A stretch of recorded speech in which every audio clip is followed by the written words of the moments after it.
అనుదిన పరిశుద్ధ గ్రంథ పఠనము. సామెతల గ్రంథం 2వ అధ్యాయం.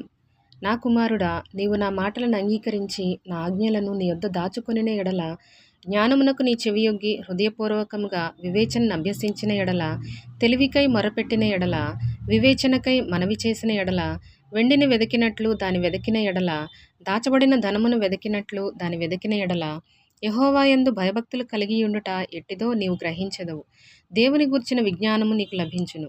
యెహోవాయే జ్ఞానమిచ్చువాడు. తెలివియు వివేచనయు ఆయన నోట నుండి వచ్చును.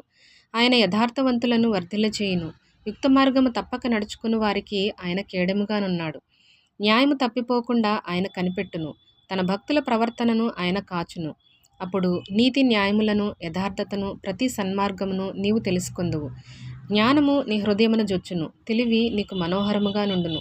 బుద్ధి నిన్ను కాపాడును. వివేచన నీకు కావలి కాయును. అది దుష్టుల మార్గము నుండియు మూర్ఖముగా మాటలాడు వారి చేతిలో నుండియు నిన్ను రక్షించును. అట్టివారు చీకటి త్రోవలలో నడువవలెనని యథార్థ మార్గములను విడిచిపెట్టెదరు. కీడు చేయ సంతోషించుదురు. అతి మూర్ఖుల ప్రవర్తన యందు ఉల్లసించుదురు. వారు నడుచుకొని త్రోవలు వంకరవి. వారు కుటిలవర్తనులు. మరియు అది జారస్త్రీ నుండి, మృదువుగా మాటలాడు పరస్త్రీ నుండి నిన్ను రక్షించును. అట్టి స్త్రీ తన యవనకాలపు ప్రియుని విడిచినది, తన దేవుని నిబంధనను మరచున్నది.